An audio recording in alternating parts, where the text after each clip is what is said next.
Corrillos Televisión presenta Dígame. La historia detrás de los grandes personajes que hacen la noticia.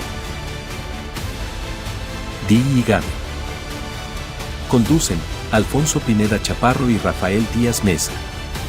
Dirige Juvenal Bolívar.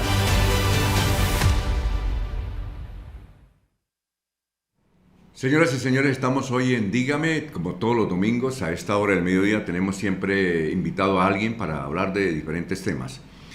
Está aquí con nosotros el doctor Jorge Enrique Robledo, muy conocido en el Senado de la República, es un dirigente político colombiano. Gracias por venir, está en gira por el departamento de Santander porque va a llegar nuevamente al Congreso, donde se retiró hace poco. Doctor Enrique Robledo, ante todo, muy buenas tardes, bienvenido a nuestro programa. Se llama Dígame, que es una expresión muy santanderiana. Dígame. Le digo, Alfonso, no, mil gracias por la invitación. Yo sé quién es usted, me es muy grato, bueno, estar en Bucaramanga, por supuesto, y en Santander, pero me es muy grato compartir con usted. Muchas gracias. Oiga, doctor Enrique Robledo, ¿cómo hacer que la gente se interese por política? Porque uno tiene amigos y le dicen, va a votar, esos políticos, todos son ladrones, y generalmente a veces votan es por la cara del personaje, porque es bonito, porque la mujer le dice, porque una amiga, pero no van al fondo de los temas, y la gente, debido a los escándalos que ha habido en Colombia, sobre todo en los últimos 4 años, pierde más la alegría de participar en los debates electorales. ¿Cómo decirle a la gente, mire, hay otras posibilidades, vote en conciencia, que eso nos favorece? ¿Cómo hacer? Yo creo que a quienes dicen que a mí no me interesa la política, sí, claro, que es el que les cree a los políticos es vos, toda esa actitud, sí, claro, de desprecio, pues se lo digo con todo respeto a sus compatriotas, esos tienen su derecho de decirlo, pero eso es un error garrafal. Sí, claro. Es un error garrafal, porque es que si uno no se mete en política, la política sí se mete con uno. Hay gente que se siente muy vivo y uno les va a entregar una hojita y dicen, ¿qué? ¿Yo con eso como? Pues no, nadie come. Exacto. Hojita, sí, pero lo cierto es que si en parte Colombia está tan mal, es porque hay mucha gente buena. Bueno, yo digo que casi todos los colombianos somos buenos, sí, claro, tampoco nos vamos a votar.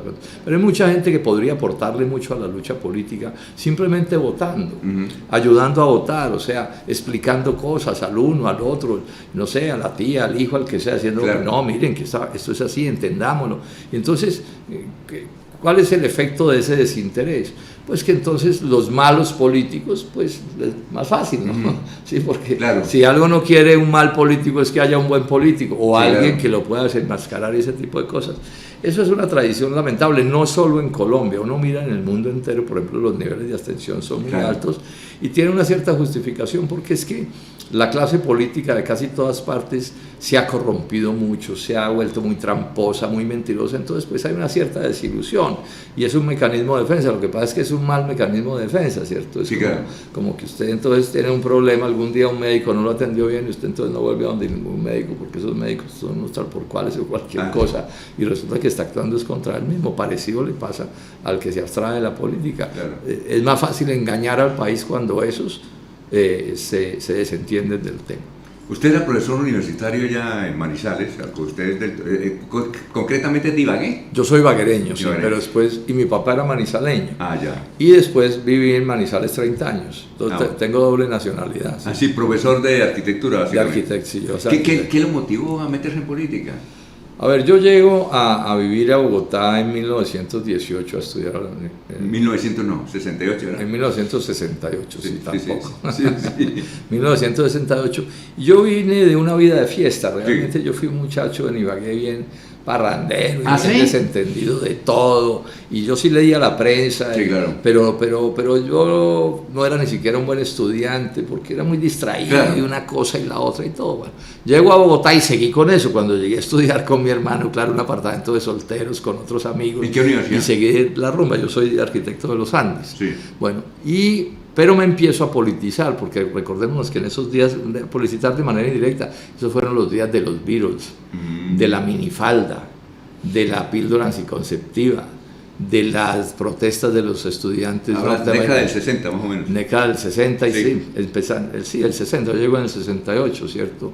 Las protestas estudiantiles en Francia que casi tumban a De Gaulle, sí, en México, las protestas estudiantiles contra la guerra en Vietnam, la invasión norteamericana de Vietnam. Y entonces todo eso empezó, el hipismo. Todo eso eran formas de rebeldías y yo en Bogotá me embarqué en eso. ¿Y su padre había sido político? No, mi papá y mi mamá solo votaban, pero en mi casa reinaba la idea de mi mamá que era que la gente decente no se mete en política. Pero ella Esa votaba, es una exageración. Ella votaba. Pero votaba por tal vez por liberales. Ella era un poco de amigos de ellos, ellos conocían allá la clase política de Ibagué. Pero tenían una resistencia, porque ya en esos días había cosas que pasaban no debieran pasar. Entonces eso de muchacho a mí me contagió también, la política de la barra. Pero bueno, a mí me politiza todo eso. El gran movimiento estudiantil de 1971, que usted se debe acordar, Alfonso, fue unos asesinatos por el ejército de unos estudiantes en Cali, y se armó un movimiento estudiantil inmenso, y fue tan grande que hasta en los Andes hubo movimiento estudiantil, en el Rosario, en la Javeriana alcanzó a ver. Y yo me meto ahí y empiezo a darme cuenta que eso era muy emocionante, y me empiezo a interesar por leer sobre política, por leer sobre historia, y la vida me da una vuelta. Yo al final del 71 tomé una decisión de vida, hace 55 años. Que es que renuncié a la idea con la que llegué a estudiar, que si llegaba a estudiar era para conseguir plata, esa era un poco la idea. Lo que decían a uno. Exacto, o lo que le decía. Entonces yo renuncié a la plata y tomé la decisión de hacer política, pero ojo con esto, Alfonso, como servidor público. O sea, yo tomé una decisión consciente, voy a la política, no a servirme de la política en mi beneficio, no a enriquecerme con la política, no rodearme con los corruptos de la política, sino lo contrario, yo llegué a hacer oposición. O sea, yo llevo toda una vida. Es decir, usted se graduó ¿en qué año más o menos? En el 72, 73. ¿Y se fue para Manizales? Sí, pero yo entré a la política en el 71 sin haberme graduado. Y empecé a hacer política en los municipios de la Sabana de Bogotá. Yo alcancé a ser concejal de Soacha en el 74. ¿Por qué partido? Por el BOIR en esos días. En esa vez fue por la 1. ¿Usted se acuerda que hubo una coalición? Yo fui concejal de la 1. Concejal suplente, pero concejal en Soacha, concejal obrero, porque yo iba toda la semana a trabajar allá. Y de ahí... Usted suplente y entró principal. Exacto. Ese consejo era muy raro porque el principal, el suplente no podía votar, pero sí podía hablar en las sesiones. Entonces yo iba a todas las sesiones y hablaba, discutía y todo. Y de ahí ya me fui, ya por decisión política, me fui a hacer política a Manizales. Mi papá era manizaleño y eso me facilitaba las cosas. Y estuve en Manizales haciendo política 30 años. Yo dirigí luchas. ¿Y simultáneamente era educador? Sí, me ganaba la vida. ¿De qué universidad? De la Universidad Nacional de Colombia, la sede de Manizales. Yo tuve esa suerte, y es que podía ganarme la vida honradamente como profesor, pero después de clase, los sábados, los domingos, Semana Santa, la Navidad, pues ese era mi tiempo. Yo hacía política súper duro. Yo dirigí unas luchas cafeteras supremamente grandes en los años 90 que conmocionaron al país, y eso es lo que me convierte a mí en senador. O sea, usted era profesor, hizo las luchas por los cafeteros, pero en la Universidad Nacional a nadie lo molestaban por las suciedades políticas. Pero entonces terminó ahí y dijo, voy directamente al Senado, ¿no? La primera vez que me lanzo al Senado, yo intenté ser concejal en Manizales y no salí, y fui candidato a la gobernación de Caldas. Le saqué una votación inmensa, pues, para ser una persona, pues, que no tenía conexión. Y además de izquierda, ¿no? Sí, y sin plata y ni nada, sin comprar votos. ¿Y tuvo una buena votación? Sí, saqué una votación enorme, le metí un susto, que es de segundo en la votación, ellos le metieron un susto. Y de ahí intenté el Senado y no logré salir, entre otras cosas porque me pasó una cosa que fue muy curiosa. Mucha gente no votó por mí porque me veían tan sobrado como senador que no votaron por mí. Después me pidieron excusas. Me dijeron, Jorge Enrique, si yo hubiera sabido, pero es que a mí me dijeron que usted ya estaba elegido, que usted ya estaba sobrado, y me invitaron a votar por otros. Sí, claro. Eso es un tema, una cosa que hay que eso también en cuenta. Está sobrado. Exacto, ese cuento de que eso ya está elegido, paja, nadie está elegido. Y en el segundo intento, en el 2002, sí salgo elegido senador. Sale elegido. Y fui elegido 5 veces consecutivas. Sí, claro. Estuve 20 años en el Senado. Sí, además, senador, una cosa, uno a veces, generalmente muchos dicen que la vida es del sentido común. Mi padre me decía, tenga sentido común, y verás que tenía calidad de vida. Pero, ¿cuál es el sentido común en esto? Yo creo que ahí se viola el sentido común. Si usted fue el senador, el mejor senador, el mejor congresista, y se lanza a la presidencia, ¿por qué no votan por usted? Ese es un tema complejo. La razón es porque la gente vota. Sí, ahora, yo saqué de todos modos una votación importante a la presidencia. Claro. Y Senado se sale con mucho menos votos. Entonces, Pero usted tuvo muy buenas... Sí, ¿no? Y me fue bien, etcétera. Pero las razones últimas de por qué la gente vota, y sobre todo para la presidencia, es mucho más difícil, porque bueno, finalmente somos 100. Sí, claro. Entonces no es tan difícil entrar al Senado, pero sí. Cuando usted ya es presidencia, uno solo, ¿cierto? Entonces esa vez que yo fui presidencia fue una campaña muy dura. Esa fue la vez que hicimos la coalición donde estuvo Sergio Fajardo, pero la coalición era dura porque estábamos compitiendo con gente que tenía votaciones altas, y digamos, claro. En el caso de Petro claro. Sacó una votación alta, entonces eso nos hacía más difícil la campaña y las divisiones y las cosas, pero bueno, esa es la vida, ¿no? Uno debe luchar y luchar y luchar. Unas veces gana, otras veces pierde, ¿cierto? Sí. Esta vez estoy muy optimista, yo creo que voy a volver al Senado. Pero bueno, vamos a estar en la lucha, llegando a cambiar a este país, ¿no? Hay que indicar que la idea de que usted va a volver al Senado es con una especie como de coalición que hizo. Sí, expliquemos eso, Alfonso, eso es bien importante. Hoy por hoy nadie puede hacer en política solo. Yo soy de un partido que se llama Dignidad y Compromiso, donde estamos con Sergio Fajardo. ¿Sí? Ese es un partido. Creamos una coalición donde está el Nuevo Liberalismo, que es muy conocido en Santander, sí, claro. ¿Cierto? Y está el partido político Mira. Sí. Con esas tres fuerzas constituimos una coalición que se llama y se llamará en el día de las elecciones Ahora Colombia. Ahora Colombia. Que es algo así como ahora le toca a Colombia. O sea, no sigamos eligiendo a los mismos, ¿cierto? ¿Y por qué lo creamos así? Nosotros somos gente que hacemos política de una manera especial, estos tres sectores. Entonces, en el caso por ejemplo, en la coalición petrista, ni pensarlo.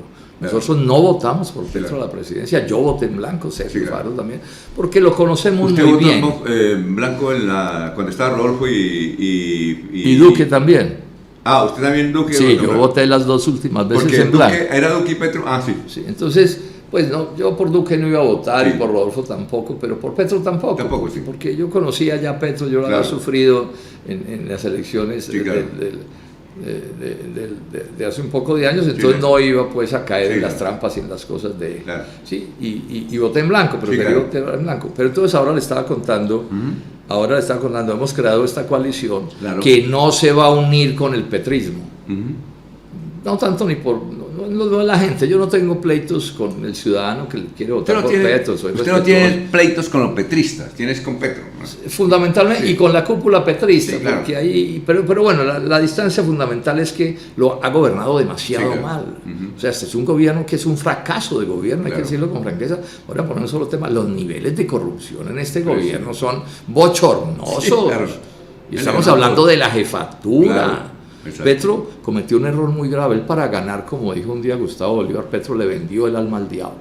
Entonces él hizo un poco de relaciones que no ha debido hacer, sospechosas, que lo llevaron a ese tipo de problemas gravísimos que tiene. Y él nunca ha pedido ni siquiera perdón por esos errores. Entonces yo ahí no voy a arreglar por ninguna razón. La otra opción es la opción de los partidos de los gobiernos anteriores. Entonces yo sobre esto cuento esta anécdota, Alfonso, que es muy buena. Un día un amigo me dice: ole, Jorge Enrique, lo bien que iba a Colombia, y llegó Petro y se está tirando a Colombia. Entonces yo le dije, pues cordialmente, le dije, un momento, es verdad que Petro le está haciendo un daño a Colombia, pero también es verdad que los gobiernos anteriores le hicieron inmensos daños a Colombia, tantos que Petro gana es porque hubo un voto de castigo contra esos gobiernos y contra esos partidos políticos, o si no, no hubiera ganado. Exactamente. Y ese voto de castigo era un voto razonable, porque lo que había pasado antes es muy grande. Entonces yo no voy a decir que no voto por Petro porque gobierna mal, pero los invito a unirnos y a votar por los partidos de los gobiernos anteriores. No, esta es una coalición que llamémosla de tercería, Alfonso. O sea, hay esta idea y nosotros somos una tercera idea de cómo se debe gobernar a Colombia. ¿Y quiénes estamos ahí? Ya dijimos, Dignidad, Compromiso, donde yo estoy, el Nuevo Liberalismo, el partido político Mira, y tenemos dos candidaturas en este momento que vamos a terminar escogiendo una sola, que es la de Sergio Fajardo a la presidencia de la República, y Juan Manuel Galán también lo está planteando. En algún momento, en las próximas semanas, pues nos vamos a sentar, bueno, primero estamos definiendo las listas de Senado y esto, yo voy en la lista de Senado, ¿cierto? Y estamos, en algún momento tenemos que decirlo de Cámara, yo espero que podamos unirnos la Cámara no, unirnos en el tema de la presidencia. Sí, claro. Y yo espero que en ese momento seamos capaces de sacar una sola candidatura que ser nos permita. El Dr. Galán o Sergio Galán. Exacto. Ahora, esa coalición podría abrirse en un momento dado, un poco, con limitaciones muy específicas, pero bueno, todo eso lo vamos construyendo y que de este proyecto salga el nuevo presidente que necesita Colombia. Una presidencia que haga los cambios democráticos que hay que hacer en economía de mercado, no es estatizando la economía, una posición clara anticorrupción, duro contra la corrupción. Se va a enfrentar al tema de la violencia con seriedad. Colombia no puede ser un país que lleva 60 años de violencia. No, aquí las contradicciones hay que resolverlas de otra manera, pero el Estado tiene que actuar con la firmeza que es necesario para resolver eso. Cero tolerancia con la corrupción. Nada es nada. O si no, no vamos a enderezarle el rumbo a Colombia. Y claro, los temas de educación, de salud, todo eso también.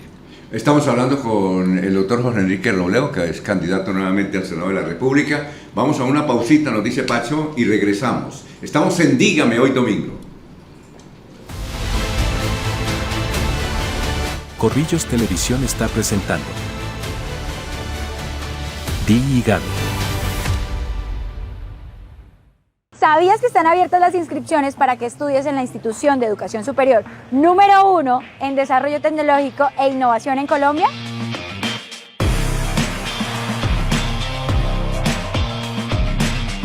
Estamos preparados para que tengas la mejor experiencia de tu vida.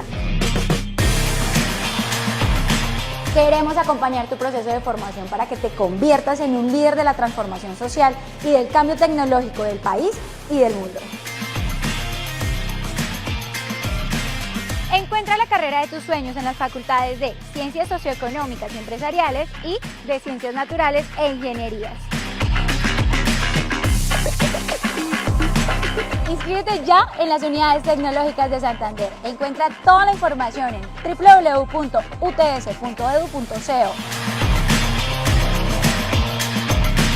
En las UTS lo hacemos posible.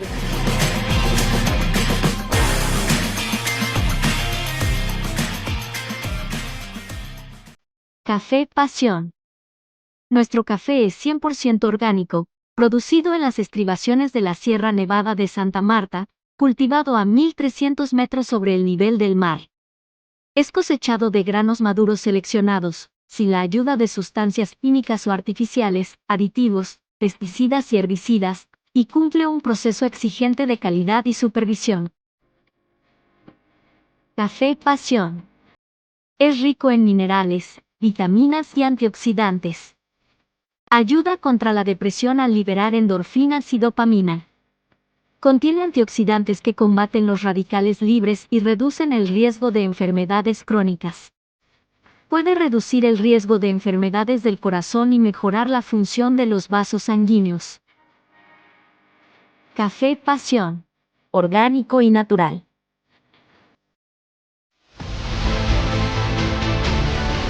Corrillos Televisión está presentando Dígame.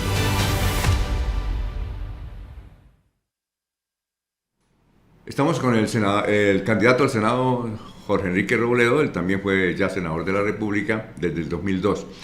Oye, en unas entrevistas que usted dio hace como unos 4 o 5 años al canal del Congreso, a veces le hacen entrevistas, me causó curiosidad y yo he utilizado ese sistema suyo.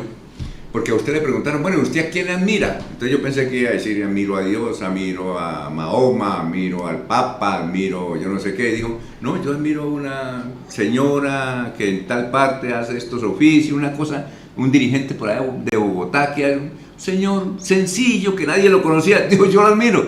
Entonces yo dije, qué berraquera. No sé si se acuerda, eso fue hace no me acuerdo. Sí. No, pero seguro que lo hice. No, pero porque usted, yo pensé que usted, oye, a ver, ¿a quién admira? Entonces yo pensé que usted iba a decir el Papa.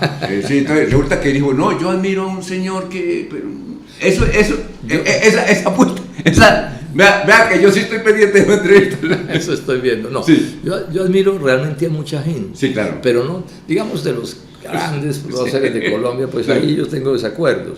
Pero yo admiro mucho en especial a la gente común y corriente, claro, pero que hace las cosas bien en su oficio. Por ejemplo, yo lo puedo admirar a usted, si usted es un buen periodista, ¿por qué no? ¿Cierto? Sí, claro. Y tengo, no sé, mi mamá era muy cercana a los artesanos de Colombia, porque ella dirigía el Comité de Promoción Artesanal del Tolima. Entonces, por ejemplo, a mí los artesanos siempre le he tenido una visión de respeto, porque esas habilidades haciendo un sombrero, ese tipo de cosas, bueno, a la gente que lucha en política la admiro mucho, sobre todo a la gente que lucha en política sin cargos de elección ni nada. O sea, todo este equipo que yo tengo y me rodea en Colombia, se la juegan conmigo, se sacrifican conmigo, hacen lo que hacen, y nunca me han pedido un peso, ni un contrato, ni nada, porque además saben que yo no lo tengo. Lo hacen es por convicción. Como yo lo hice 30 años antes de yo ser senador, yo le cargué la maleta pues a un montón de gente, les hacía las campañas, ¿cierto? Y recorría a Caldas y a Colombia. Y entonces, a raíz de eso, cuando me hacen así preguntas, yo admiro, por ejemplo, una señora que aquí, que se llama Mamá Dioselina, es una señora que yo no sé, sin recursos, en un barrio supremamente pobre. Yo la admiro porque recoge 250 almuerzos diarios. Pobrecita, yo la admiro. Entonces yo cambié el chip porque... Una heroína esa señora. Exacto, porque usted me enseñó. Yo estaba esperando que usted dijera que era Mahoma. Todo, pues, yo tengo una idea. Todo aquel que tenga vocación de servidor público debe ser objeto de admiración, porque esta es una sociedad que nos ha ido convirtiendo en un individualista, ¿no? Primero yo, segundo yo, tercero yo, todo para mí, los demás no sé qué, yo me quedo con todo. Yo admiro mucho más, y en eso mi mamá fue ejemplar, una servidora pública de toda la vida. Por ejemplo, ella fue clave en el cierre de la isla prisión, Isla Gorgona.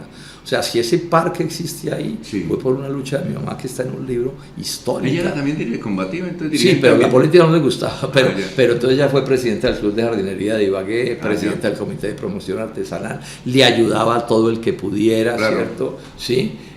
Escribía para la prensa, etcétera. Y eso de Gorgona fue una lucha de más de 10 años, durísima, hasta que logró que se cerrara la isla.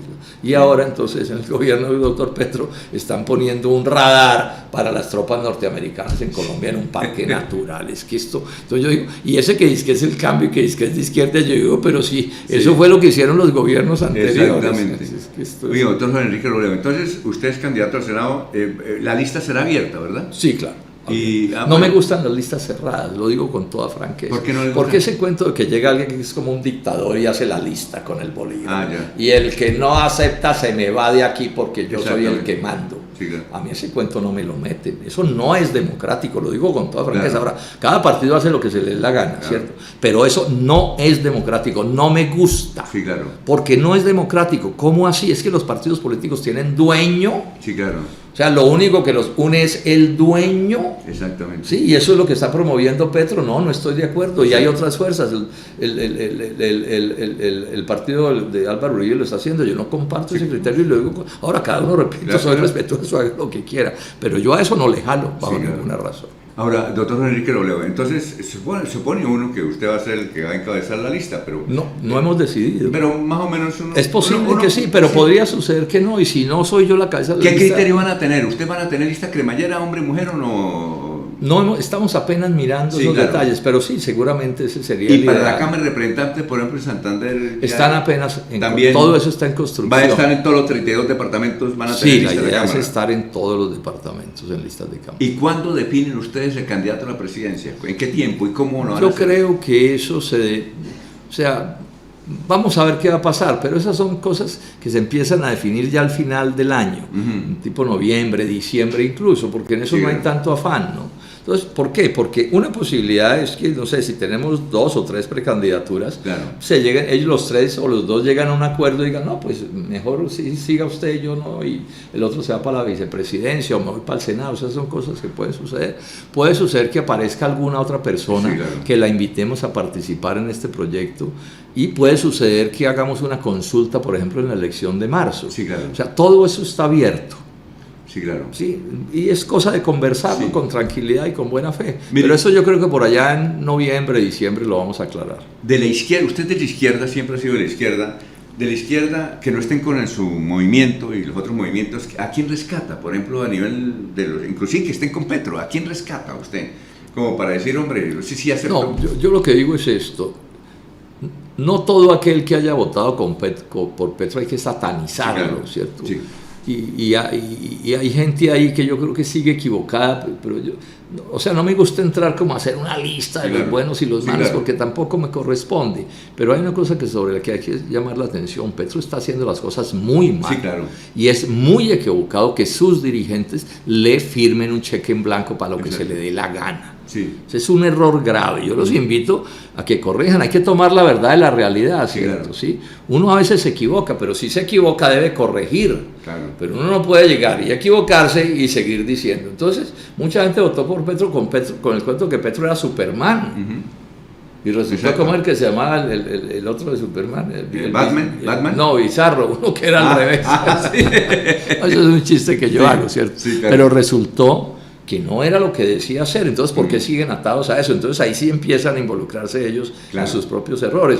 U otros que también dicen, no, yo le voy a vender el alma al diablo porque yo aquí al lado de Petro tal cosa. Pero en el caso que ustedes lleguen con el doctor Sergio Fajardo y que para ganar las elecciones tiene que ser con votos, y ¿con quién no aceptaría o con quién no aceptaría hacer una alianza, por ejemplo? No, eso también depende del momento. Sí, porque no es lo mismo en la primera vuelta que en la última vuelta. Sí, claro. Por ejemplo, y siempre habrá una selección. Hemos dicho, y Fajardo ha dicho, ¿cierto? Vamos a gobernar, puede ser gente de origen, digamos, de izquierda, de centro, de derecha, dice Fajardo, pero tiene que pasar unos mínimos.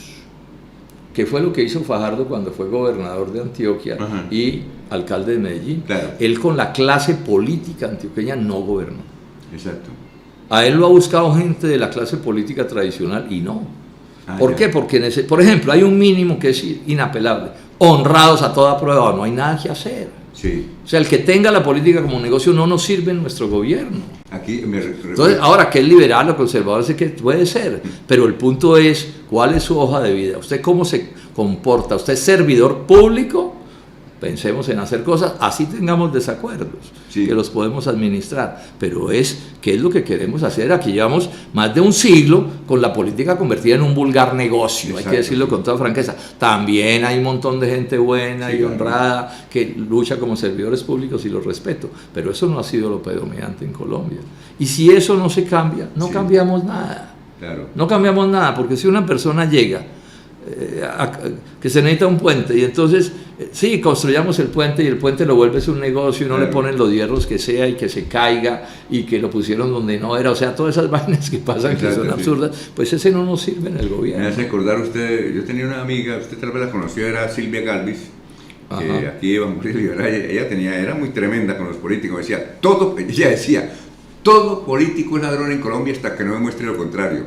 Muy tremendo. La frase es buena, pero sí, porque abre la posibilidad de demostrarlo. Pero tampoco se puede afirmar que todos los políticos... Ella sí me decía, todos los políticos hasta que no demuestre lo contrario.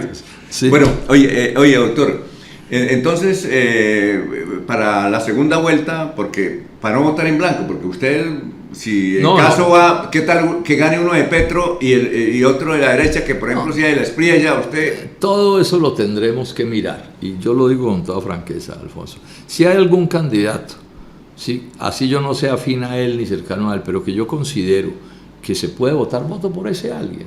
Pero si tengo que volver a votar en blanco, vuelvo a votar en blanco. Lo digo con toda franqueza, porque el problema es que yo tengo una manera de ser y de pensar que no voy a traicionar después de viejo. Entonces, o sea, la figura es muy sencilla. Utilizo que esa es una cita de Antanas Mocos. Yo me niego a escoger entre el SIDA y la hepatitis B. Oiga, doctor, ¿usted qué se quiere morir? ¿De SIDA o de hepatitis B? Entonces yo digo, yo no escojo. Oiga, no escojo, pero yo ¿por qué tengo que escoger eso? Oiga, doctor Jorge Enrique Robledo, vamos a una pausita. Estamos aquí hablando con el doctor Jorge Enrique Robledo, que está casado. ¿Cómo es que se llama su señora? Carmen Escobar. Carmen Escobar, que siempre sigue el juego. De toda la vida, tenemos un matrimonio de 50 años, muy bonito. Hemos tenido ¿Cuánto duró de novios? Duramos como 5 años, también en política, nos unió la política. Yo la conocí a ella, fue en el movimiento estudiantil. Oiga, ¿cuántos años lleva de casado? 50 años cumplimos este año. Porque mi padre decía que cuando uno llega a los 90 años y más de 50 años de matrimonio es necesariamente un sabio. ¿Cómo? No. ¿Usted 50 años? Carmen es una gran persona. Pero ¿el matrimonio ha tenido éxito por ella o por usted? Por ella, por sobre todo, porque de entrada, por ella por sobre todo, primero porque es una gran mujer, es una queridura de persona, etcétera, y me ha acompañado todo el tiempo en esto, no es fácil para una pareja. Entonces yo estuve el martes en Ibagué, en Manizales, el miércoles en Pereira, al otro día me vine para acá, mañana no estoy, llego el sábado, ¿cierto? Menos mal que los niños no están pequeños, el asunto es cuando ya están grandes, ¿cierto? Pero ya cuando los niños estaban pequeños, o sea, Carmen ha sido un respaldo insustituible para mí porque me ha facilitado. ¿Le da consejo? ¿Le dice, hombre, joven? Sí, ella también tiene sus opiniones y ese no me gusta y no estoy de acuerdo y todo. No estoy de acuerdo y ella entiende bien y sabe explicar nuestras posiciones en política. Ella, digamos, ella fue activista, como llamamos en el movimiento estudiantil del 71. Yo la conocí, fue ahí. ¿Ella es bogotana o qué? Bogotana, ahí nos conocimos y claro, y seguimos en esta vida, en esta lucha de toda la vida y siempre ha estado. Además, haciendo cosas en política, no solo respaldo a mí, sino haciendo cosas en política por su propia inspiración, por su propia capacidad. ¿Y cuántos nietos tiene? 2. 2 nietos. 2 nietas. 2 nietas y también... No, está chiquitica. ¿Lo chantajean o no? ¿Sí? Eso no, mentira, son un par de nietas encantadoras. ¿Sí? Simpáticas. ¿Qué edad tienen las nietas? Tienen 12 y 8. 12 y 8 años. 12 y 8, encantadoras. ¿Y le gusta estar con usted porque el papá les pega o Sí, además porque tuvimos la suerte de terminar viviendo en una misma casa. Ah, qué bueno. Sí. ¿Están viviendo son separadas, sí, pero son separadas las casas, pero se comunican. En Bogotá, qué bueno. Entonces en un lado están mi hija y su esposo, que es una gran persona también, y mi hija también es una gran persona, entonces. Las 2 nietas, y uno pasa a una puerta y estamos Carmen y yo, bueno. Y entonces, no sé, nos vemos todos los días. Sí, ha sido un... ¿Y a sus hijos no les gustó la política? No, ellos poco. No, ellos son, a Julián le interesó más el abogado, ahora está, digamos, menos militante, pero le interesa mucho, está pendiente, pero y como opina participar activo no. También, y ayudan, puede ser. No, pero no ser candidato ni nada de eso. Estuvo unos años en esa actitud, ahora está más tranquilo, llamémoslo así, pero siempre interesado por la suerte del país. Y mi hija dirige un medio de comunicación en internet que se llama Más Colombia. ¿Cómo se llama? Más Colombia. ¿Ella es periodista? Ella estudió antropología, ella tiene un doctorado en antropología, pero es una persona de una capacidad inmensa. Entonces de carambola terminó de directora. Más MAS Colombia, Más Colombia. Más Colombia, sí, seguido, Más Colombia. Mírenlo, bueno.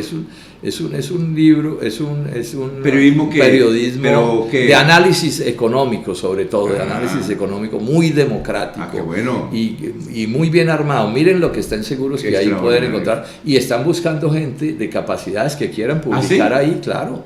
¿Aquí se preguntan denuncias o qué? ¿O que se hacen? Dependen de las circunstancias. Eso yo no soy muy especialista en el tema, pero lo están haciendo muy bien y tienen un equipo de dirección muy respetable y han ido ganando terreno. Sí, claro. Eso no es fácil, penetrar en las redes, usted sabe. Tremendo, sí, es tremendo. Pero son muy capaces, Vamos a una pausa, estamos hablando con Jorge Enrique Robledo, estamos en Corrillos, aquí en el canal Corrillos y en el programa Dígame. Corrillos Televisión está presentando Dígame.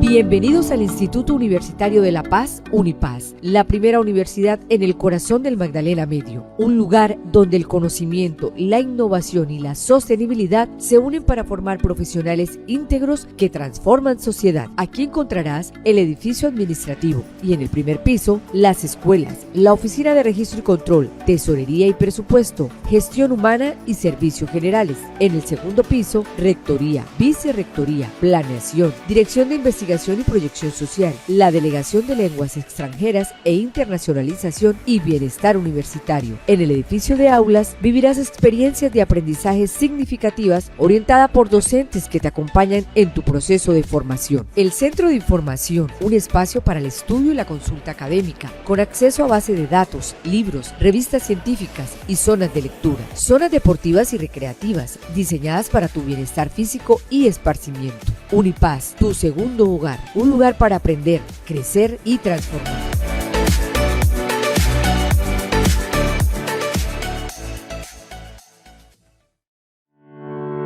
En Autoservicio Díaz atendemos todas las marcas, diésel y gasolina, servicios de mecánica general, sincronización, frenos, suspensión, cambio de aceite, desvare a domicilio, electricidad automotriz, plantas, arranques, instalaciones. Contáctenos WhatsApp 311-482-3287.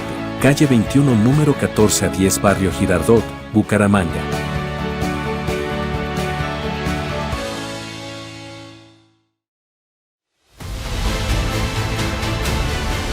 Corrillos Televisión está presentando Dígame. Estamos hablando aquí en Dígame con el doctor Jorge Enrique Robledo, fue senador de la República, no se lanzó en las pasadas elecciones. ¿A qué senador le votó usted en las pasadas elecciones, doctor Jorge Enrique Robledo? ¿Para el Senado, recuerda? El candidato. Al Senado, sí. Usted vota en Bogotá, ¿no? Sí, yo voto en Bogotá. Sabes que en este momento, Alfonso, se me escapa el nombre, pero es seguro que voté por alguien al Senado. Sí, de dignidad. Al Senado, sí. Había una lista de coalición. Ah, ya. ¿Con qué partido era? Eso fue la coalición... ¿Verde o algo así? No, eso fue... ¿Cómo se llama? Que fue la misma coalición que respaldó a Fajardo. Ah, ya, perfecto. A la presidencia. Ah, ya. ¿Cómo fue que se llamó? Bueno, se me escapa en este Bueno, instante perfecto. el nombre. Sí. Doctor, bien, y usted ahora viene con un movimiento que se llama, ¿cómo? Está el MIRA, está el Nuevo Liberalismo. Y Dignidad y Compromiso. ¿Cómo se llama Ahora Colombia. O sea, Ahora Colombia. El voto va a ser Ahora Colombia, y los logos de estos tres partidos. Ahora Colombia. Se va a llamar Ahora Colombia y la publicidad y todo para que tengan en cuenta. Ahora, doctor, usted nos tiene una primicia porque está ya prácticamente en las librerías, ya se puede comprar, yo creo que la semana entrante, que se llama el libro como, doctor. Este es el libro que ya está llegando a las librerías. Ahí sí. está. Bueno, ahí no se alcanza a ver bien. ¿Cómo se llama el pero libro? Se llama Cambio Climático y Transición Energética. Y el subtítulo, escuchen el subtítulo. Y el subtítulo es Crítica al falso ambientalismo de Gustavo Petro. Sí. Ese es un tema que yo estoy estudiando. Sí, claro. Mi primera lectura sobre asuntos ambientales es de 1972. Sí, claro. O sea, yo estaba ahí pendiente, no voy a decir que soy ambientalista, soy lo que soy, pero ese es un tema que lo he tratado mucho en la universidad y todo. Y tengo un estrellón con Petro desde hace 8 años. ¿Se acuerdan que Petro en las elecciones de hace 8 años propuso reemplazar el petróleo colombiano por aguacate? Sí. Entonces yo pues tuve un estrellón y dije, pero esto sí, parece un chiste como de los tres chiflados, ¿cierto? Bueno, después no volvió a insistir en eso, pero ahora anda desde que hizo las elecciones dedicado a destruir la economía petrolera de Colombia. Claro. Y ojalá si puede destruir Ecopetrol. Sí, claro. Y a imponerle pésimas decisiones a Ecopetrol. Y todo el día un discurso contra el petróleo, contra el gas, contra el carbón.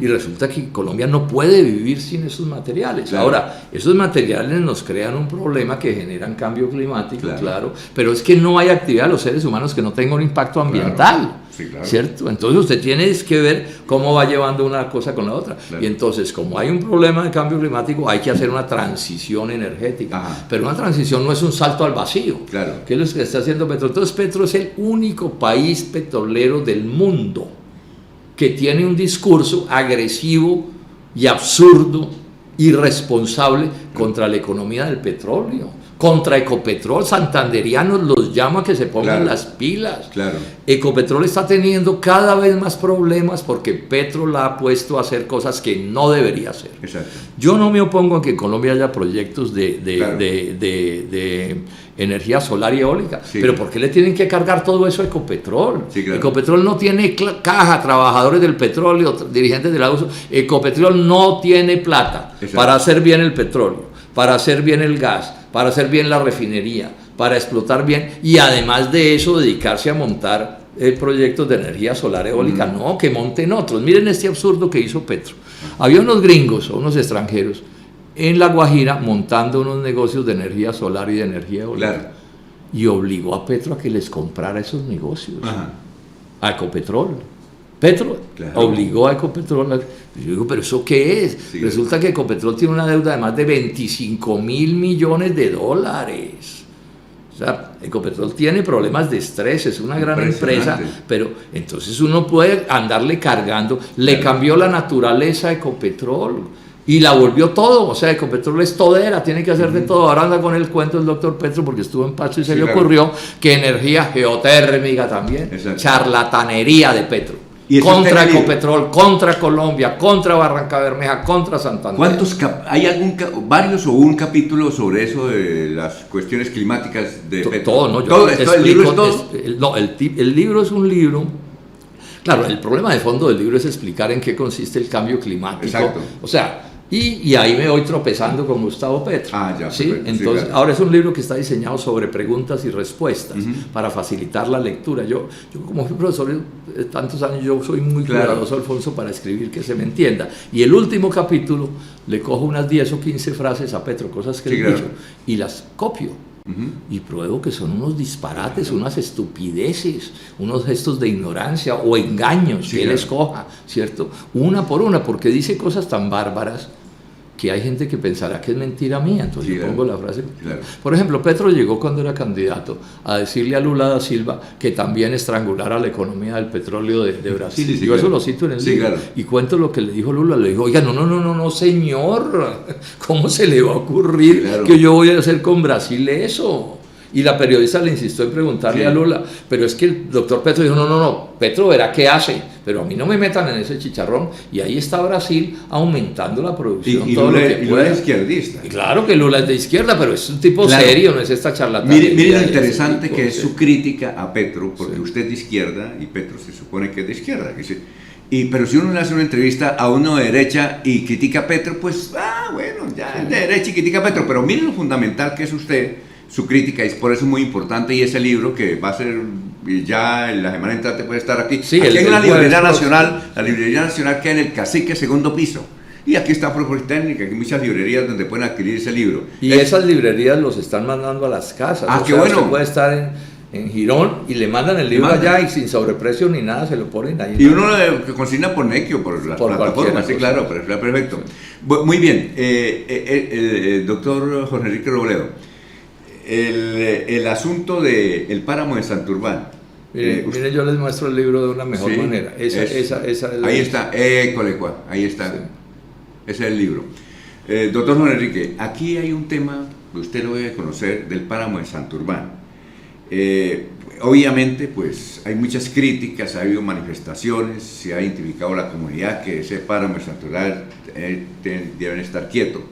Pero aquí vino Duque, cuando fue presidente, dijo, vea, resulta de que sí, pero es que necesitamos el oro, necesitamos los minerales, porque todo eso se maneja con minerales, lo que debemos hacer es controlarlo. ¿Usted qué opina sobre las marchas y las campañas sobre el páramo de Santurbán? A ver, yo tengo esta visión. Sí, claro. No podemos vivir sin minería. Sí, claro. Yo digo, no podemos vivir sin transformar el ambiente. Eso. Los seres humanos somos unos seres humanos que transformamos el ambiente. Todo lo que nos rodea, la ropa, la comida, vaso, este libro, todo, un bus, un avión, un acueducto, un alcantarillado, todo es transformación de la naturaleza. Eso es de nuestra esencia. Sí, tomarnos un vaso de leche, un almuerzo, todo eso es transformación de la naturaleza. Es lo primero que hay que aclarar. O sea, el que ande con el cuento de que es que pero también es verdad que hay impactos que son indeseables. Entonces hay ciertas zonas donde usted no puede hacer minería. ¿Sí? Inclusive en el Código de Estado, usted no puede llegar aquí al parque principal de Bucaramanga con un taladro. Que es que traigo una pica porque aquí hay oro, o en la Plaza Bolívar de Bogotá. Incluso eso no es solo para la minería. Usted en arquitectura, usted no puede hacer un edificio como se le dé la gana en cualquier sitio, usted tiene que tramitar un permiso. Miren ese edificio inmenso que hicieron al frente del Castillo de San Felipe en Cartagena. La ONU les obligó, la OEA la FAO, otra de estas instituciones internacionales, ¿sí? Les obligó a tumbar el edificio. Un edificio de 30 pisos ya construido, porque tapaba el Castillo de San Felipe. Entonces, aceptemos que hay cosas que no se pueden hacer. Ahora, en el caso del páramo de Santurbán, yo creo que es clarísimo que ahí no puede haber gran minería, porque los impactos son inaceptables. De ahí toma el agua medio Santander. No puede haber gran minería, pero sí minería. Yo creo que podría. Eso es un problema ya de estudiarlo en detalle. Y poder haber agricultura también. Es que es que el mundo no empezó ayer, pero no estamos escribiendo sobre hojas de blanco. Entonces usted no puede tener unos municipios, una cantidad de campesinos, de pequeños mineros que dependen de eso, que viven de eso, y usted llegará a borrarlos del mapa. Usted lo que tiene que hacer en esos sitios es tener una visión democrática y establecer procesos que se puedan manejar y que sean dentro de la misma empresa colombiana y no multinacionales, ¿o sí? Sí, seguramente tiene que ser. Y además estamos hablando, el debate es este: gran minería no puede haber de nadie ahí. No, ¿sí? la minería no. Pero como hay una minería pequeña que ya existe, pues lo que hay que ver es cómo se hace esa minería, pienso yo, sí, claro. pues de la manera que menos impactos negativos tenga, porque es que esas familias también tienen que Exactamente, vivir, sí, esos claro. municipios que están ahí también tienen derecho a vivir, y esto pasa no solo con la minería, sino con la agricultura. O sea, ahí hay gente que hace agricultura y que tenemos que ver qué hacemos con ellos. Claro. Ahora, puede que con el paso de los años esa pequeña minería, esa pequeña agricultura terminen desapareciendo, pero esto tiene que ser un proceso. O sea, esto hay que hacerlo con actitud democrática.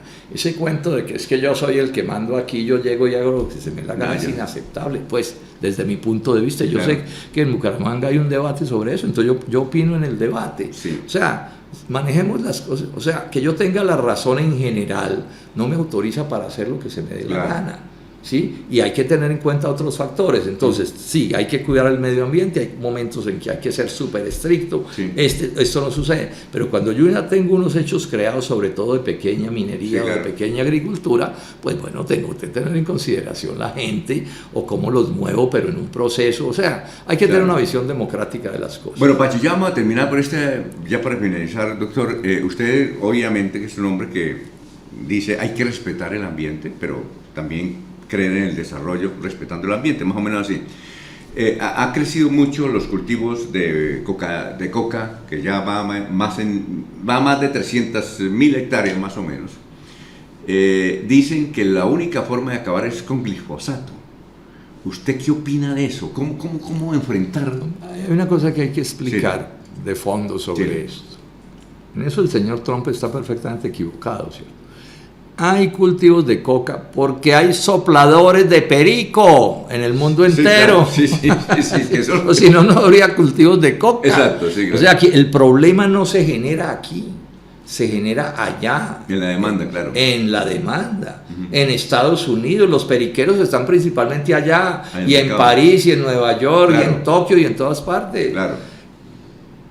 El precio de una libra, digamos, de cocaína en Colombia, cuando logra entrar a Estados Unidos, se multiplica por 20. Ay, María. ¿Qué tal el negocito? No, claro. Entonces aquí los narcotraficantes colombianos son, cierto, tienen unos chichipatos que llegan allá y pues venden eso. Claro. Pero el negocio grande de la cocaína se hace en Estados Unidos y en los países desarrollados. Claro. ¿Y usted ha visto alguna vez una noticia que diga que han cogido un capo en Nueva York? No, yo preguntaba. ¿Qué cosa más rara? ¿No? Nunca hay capos. Ahora sí cogen esos, ¿cómo es que se llama? Eso tiene un nombre, los que venden al menudeo. Sí, claro. ¿Sí? A eso sí los cogen. Sí. Pero el capo, ¿por dónde circula la plata de la cocaína, ese negocio descomunal en Nueva York y todo? ¿No circula por los bancos, pregunto yo, y por los bancos norteamericanos? Exacto. ¿Quién les vende los precursores químicos para convertir la coca en cocaína? Claro.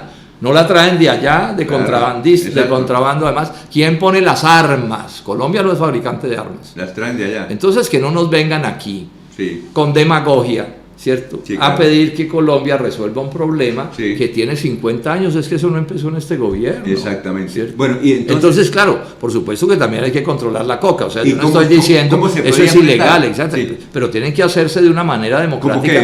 Bueno, yo no tengo... ¿Glifosato o no? ¿Usted está de acuerdo con eso? Hay que mirar, de pronto hay momentos en que sí hay que utilizarlo, eso tiene un impacto, pero lo que pasa es que los problemas hay que manejarlos, etcétera, ¿cierto? O sea, uno tiene que entender el conjunto del problema y ver cómo maneja las cosas, ¿cierto? Sí. Y, o sea, reconocer que la coca también. Ahora, yo puse cuando certifican este gobierno, yo dije, yo rechazo la desertificación, y dije lo que acabo de decir, y en el último párrafo dije, aquí lo que se tiene que hacer es que se sienten los países consumidores y productores, los unos de cocaína, los otros de coca, y se sienten, y en una reunión de respeto mutuo los gobiernos, bueno, sentémonos a ver qué vamos a hacer. O sea, nosotros hacemos esto porque todas esas drogas son un problema, y el narcotráfico es un problema, y todo eso no hay que olvidarlo, pero tienen que llegar a acuerdos, pues es que aquí no llega pues el más grande entonces a dar los gritos, y resulta con ese rabo de paja que si se le prende, mejor dicho, se incendia. Exactamente. Entonces, en eso no tiene razón el tratamiento que el gobierno de Trump le está dando a Colombia, ¿no? Muchas gracias por haber venido. ¿Qué título me sugiere, hablando de Petro, para este programa? Yo he pensado, el doctor Jorge Enrique Robledo dice que el gobierno más nefasto de la historia es el de Petro. ¿Estoy bien titulado? No, yo no me metería ahí porque eso se me vuelve una discusión. Entonces, ¿cómo lo titularía usted? Porque es que usted lo que dice en el libro es fuerte. ¿Cómo lo titularía, doctor? Yo diría que este es un gobierno que resultó peor de lo que yo pensé. Ese, ponle que hago, Pacho. Este es un gobierno que resultó peor de lo que yo pensé. Sí. Y no voté por Petro. Y voté en blanco. Sí, sí, claro. Pero voté en blanco no por un prurito, porque yo sabía que lo iba a hacer muy mal. Ya lo conocía, porque yo le sigo, yo soy estudioso, yo leo la prensa todos los días, yo no hablo por hablar. Es que aquí, sí. ¿Usted acuerda de Rodolfo González García? Sí, claro. Él me contó una anécdota, ya murió. Creo que cuando usted estaba, él era contralor, o yo acaba de ser contralor. Él me dijo que había un tipo que iba a ser candidato a la alcaldía de Bucaramanga. Entonces fue donde un banco y le dijo: señor gerente, necesito que me preste para yo hacer campaña para la alcaldía de Bucaramanga. Entonces dijo: no le puedo prestar porque yo no lo conozco. Entonces se fue para donde el gerente de otro banco. Le dijo: bueno, doctor, señor gerente, necesito que me preste plata para la candidata a la alcaldía de Bucaramanga. Y entonces le respondió y le dijo: no, yo a usted no le puedo prestar porque a usted sí lo conozco. ¿Sí me entiende? Entonces usted no votó por... No, yo no voto, yo voté en blanco. Sí, sí. Pues ya explicamos toda esta cosa aquí, sí. Porque estaba seguro que iba a ser muy mal gobernante. Pero seguro, pero superó todos mis cálculos. No. Y falta un año, quién sabe qué disparates va a cometer. Imagínense. Ahora, yo me río, pero no crean que no es porque no me duele, sí, porque claro. Es que estos errores son pobreza, son miseria, son hambre, son subdesarrollo, son corrupción, son violencia. Entonces, digamos que la frase es medio cómica, pero el fondo es de una gravedad inaudita, ¿no? Perfecto, entonces a partir del 20 de julio del 2026 tendremos el Congreso.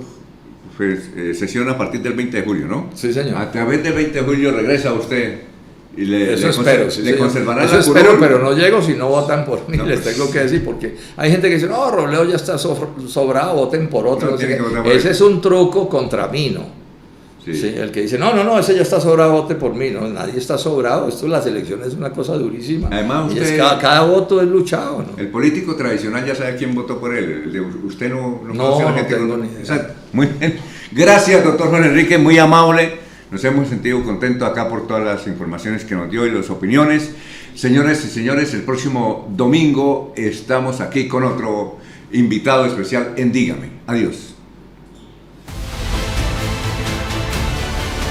Corrillos Televisión presentó Dígame. La historia detrás de los grandes personajes que hacen la noticia. Dígame. Conducen Alfonso Pineda Chaparro y Rafael Díaz Mesa. Dirige Juvenal Bolívar.